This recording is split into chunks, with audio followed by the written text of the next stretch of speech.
is not known, Manchester United would have run out of money at the end of this year. What makes Manchester United such an incredible team? How did they build? What's the history of building a great team? Cristiano was extra hard. Same with Cristiano Ronaldo, Manchester United. He joined us when he was 16 years old, and from the day he joined Manchester United, he was the first person to practice and the last person to leave practice. These owners, since Sir Alex Ferguson, have proven in 10 years they cannot manage a forward-thinking football club. It's been overtaken in every single department and it's painful. Oh Manchester, we hold you so dear. In victory and in loss, we'll always be here. እነሱ ማንቸስተር ዩናይትድን ለማዳን ከፍ ለማድረግ አልመጡም። ባህር አቋርጠው በቀዝቃዛ ረጅም መዳፍ አቅፈው ከታላቅነት ጉዞ ያጨናገፉት መናፍስት እንጂ የማንቸስተር ዩናይትድ እውነተኛ ባለቤት አይደሉም ይላሉ የዩናይትድ ደጋፊዎች ግሌዘሮችን። ለነሱ ማንቸስተር የማይለቀቅ ገቢ የማይተው ሀብት ነው።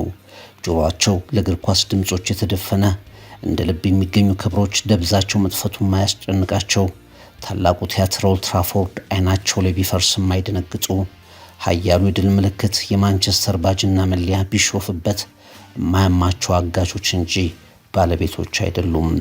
የዩናይትድ ደጋፊዎች ግሌዘሮችን አጋር ባለቤት የዩናይትድ ህልም ተጋሪ በማለት አይጠሯቸውም።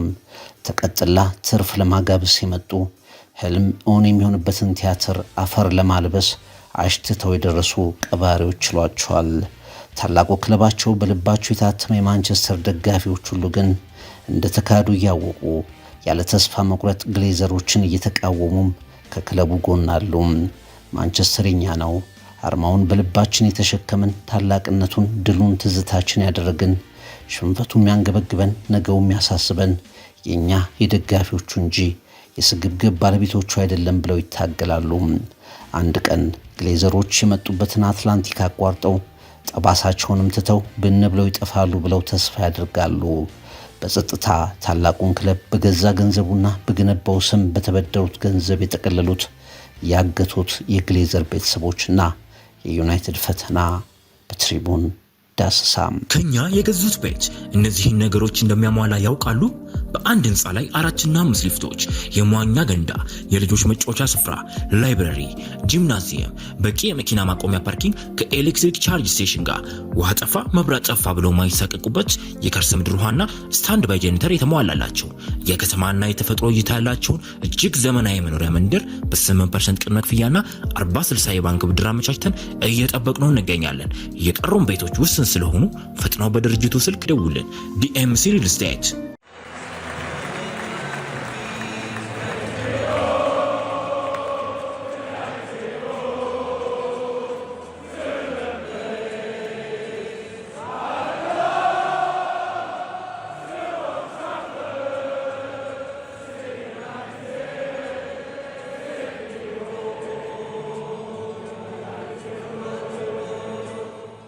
ማንቸስተር ዩናይትድን ለመግዛት ከራሳቸው ቤሳቤስቲን አላወጡም።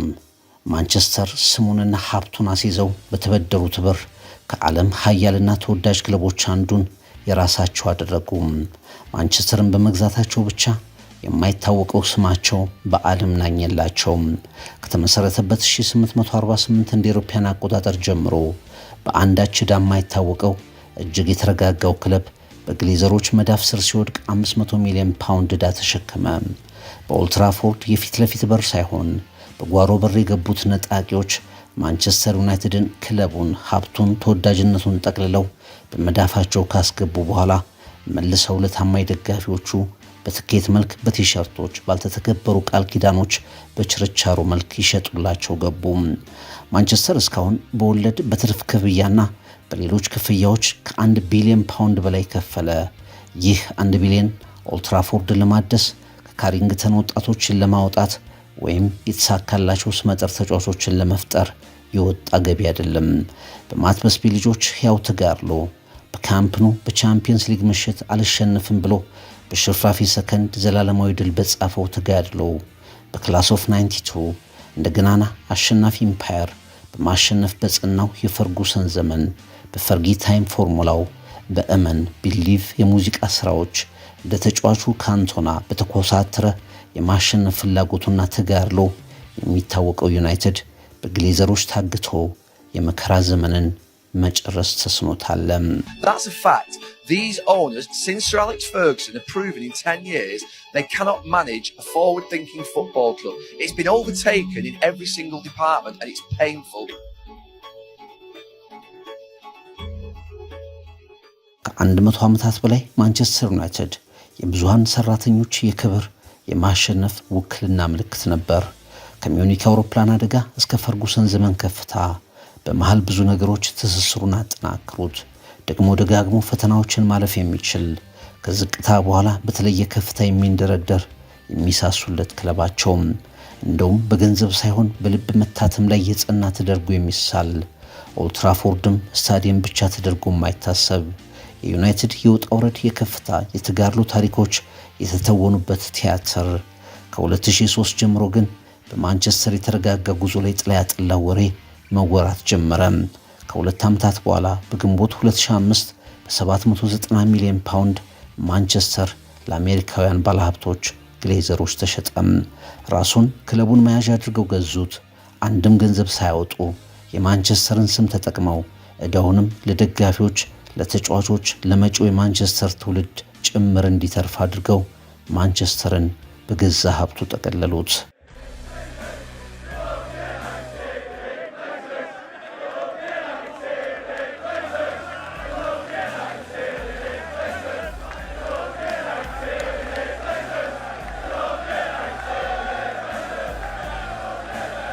ተቃውሞ ወዲያውኑ ተጀመረ። አረንጓዴና ወርቃማ የአንገት ስካርፎች በተቃውሞ ክለቡ በተጠነሰሰበት ኒውተን ሂዝና ማንቸስተርን በሚወክሉ አጋጣሚዎች ሁሉ ደጋፊዎች ማሰማት ጀመሩ። ዩናይትድን እንወዳለን፣ ግሌዘሮችን ደግሞ እንጥላለን። ከተቃውሞ ድምፅ በላይ ለቅሶ በሚመስል ምሬት እንኳ ያለማቋረጥ ይሰማ ጀመር። ባለሀብቶቹ አንዳች ምላሽ የላቸውም፣ አይናገሩም፣ ገለጻ አያደርጉም፣ አይመጡም። በፍሎሪዳ ማያሚ ቁጭ ብለው ባስቀመጧቸው የክለቡ መሪዎች የሚሆነውን ይታዘባሉ። ማንቸስተርን ዓለም አቀፋዊ ሀብት የገንዘብ ምንጭ አድርገው ቆጠሩት። ሚሊዮኖች ከጀርባ ብዙ የሚሆኑለት እንደሆነ ግድ አልሰጣቸውም። ከዩናይትድ ካዘና ኦልድ ትራፎርድን እንደገና መገንባት የሚችል የክለቡን የቆዩ ብዙ ነገሮች መቀየር የሚችል 1 ቢሊዮን ፓውንድ ወጪ በተለያየ መልክ እንዲወጣላቸው አደረጉም። በጎረቤት ስታዲየሞች የሚሆነው ሁሉ ግድ አልሰጣቸውም። ማንቸስተር ሲቲ ኢትሃድን ማሸነፊያ ምሽግነት ሲያደርግ፣ ሊቨርፑል ወደ ኃያልነት ለመመለስ ሲያልም፣ ግሌዘሮች ማንቸስተርን በቆመበት ይቦጠቡጡት ገቡም።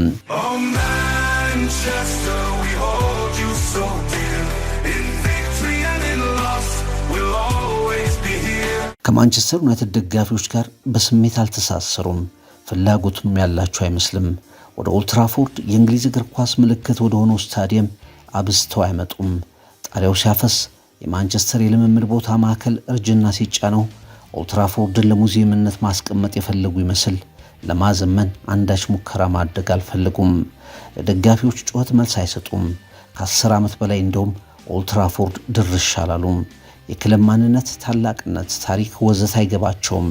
ዩናይትድ እንደ አንድ እንዲያተርፍ እንደሚጠበቅበት ድርጅት ብቻ ሆነ። ደጋፊዎችን ደንበኞች፣ ተጠቃሚዎች ያደረጓቸው። ንግግር የለም፣ ተጠያቂነት ጠፋ። ዩናይትድ በተቸገረ ሰዓት ሁሉ አለን ለማለት አልመጡም። ማንቸስተር ዩናይትድን እንደ እግር ኳስ ክለብ መረዳት በፍጹም ፍላጎት የሌላቸው መሆኑንም በውሳኔዎቻቸው ሁሉ አሳዩም።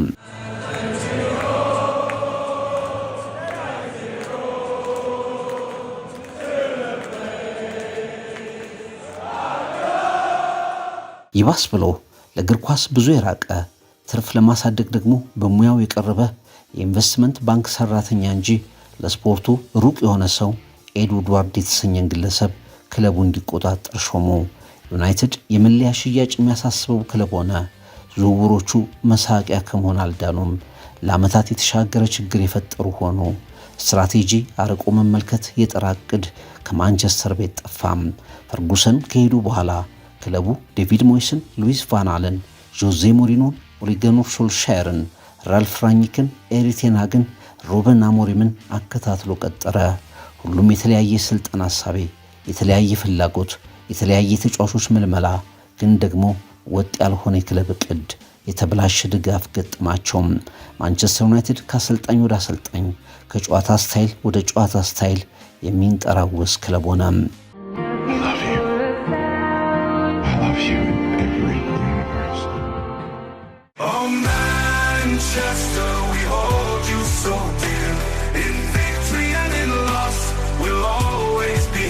ማንቸስተር ዩናይትድን ከተወዳጅ ታላቅ ክለብ ይልቅ የክለቡን ብራንድ መሸጥ ላይ የቋመጠ፣ ስፖንሰርሺፖችን የሚያሳድድ፣ ሶሻል ሚዲያ ላይ የሚያተኩር፣ ንግድ ላይ ትኩረት ያደረጉ የቅድመ ውድድር ጨዋታዎችን የሚያቅድ፣ ለክለቡ እውነተኛ ደጋፊዎች ጆሮ ዳባ ልባስ ብሎ ዩናይትድ በዓለም ላይ ያለውን ተቀባይነት በገንዘብ ለውጦ ወደ ካዝናው ለማስገባት የሚቋምጥ አስተዳደር ባለቤትነት የዩናይትድን በሜዳ ላይ ከተፎካካሪነት እንዲርቅ አደረገው። የማንቸስተር ደጋፊዎች በገዛ ክለባቸው በራሳቸው ቤት ባይተዋርነት እንዲሰማቸውም አደረገ።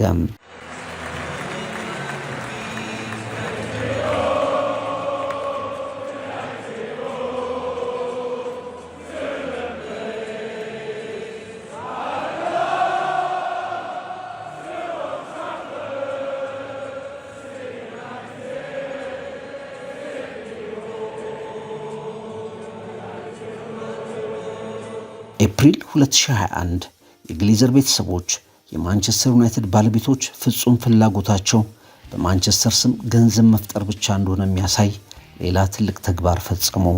ትንሽ የዓለማችን ክለቦች ከየሊጎቻቸው ተገንጥለው ብዙሃኑን የሚተው ገንዘብ ብቻ ላይ ትኩረት ያደረገ ዩሮፒያን ሱፐር ሊግ የሚል ውድድር ለመጀመር ሲያሴሩ ግሌዘሮች የሴራው የዕቅዱ ዋና ጠንሳሾች መሆናቸው ተሰማም።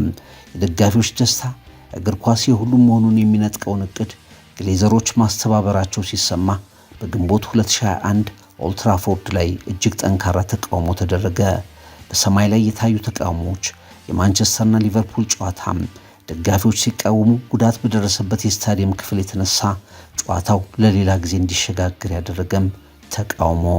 ደጋፊዎች ክለባችንን መልሱልን አሉ። ታሪካችንን፣ አሸናፊነታችንን፣ እሴታችንን አደብዝዛችሁብናል፣ ሂዱልን ሲሉ በአይነቱ የተለየ አመጽ አደረጉ።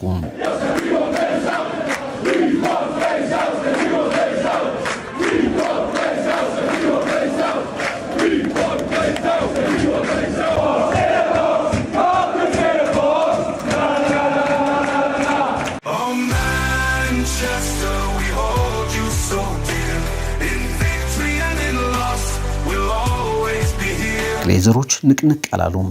ከ2022 ጀምሮ ማንቸስተርን ለሌላ ባለሀብት በመሸጥ ይወጣሉ የሚለው ወሬ ሲናፈስ ቆይቶ ገዢዎችን መጥተው ነበር። ሼክ ጃሲም፣ ጂም ራትክሊፍ ተደጋጋሚ ጥያቄዎች ቢያቀርቡም ግሌዘሮች የማይነጥፈውን ሀብት ከልብ ለሌላ ሰው የማሸጋገር ፍላጎት አልነበራቸውም። በጊዜ ሂደት ለሰር ጂም ራትክሊፍ የተወሰነ ድርሻ ቢሸጡም የግሌዘሮች የማንቸስተርን የንግድ ተቋም የማስመሰል አቅጣጫ የበለጠ የሚተገብሩ እንጂ ብዙም ተቀባይነት ያላቸው የእግር ኳስ እቅዶችን በማንቸስተር ቤት ሲተገብሩ እስካሁን መመልከት አልተቻለም። የማንቸስተር የታላቅነት ህልም የሜዳ ላይ አሸናፊነት በሚስገበገቡ ባለቤቶቹ የተነሳ ቆሟል። ከ2013 ከሰር አሌክስ ፈርጉሰን መሄድ በኋላ የፕሪሚየር ሊግ ዋንጫ የለም።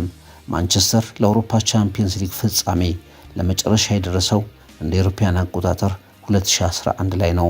በትንንሽ ክለቦች ሳይቀር የሚሞገት የሚበለጥ ወጥ ያለመሆን ምሳሌ ወደ መሆንነት የተሸጋገረ ክለብ ሆኗል።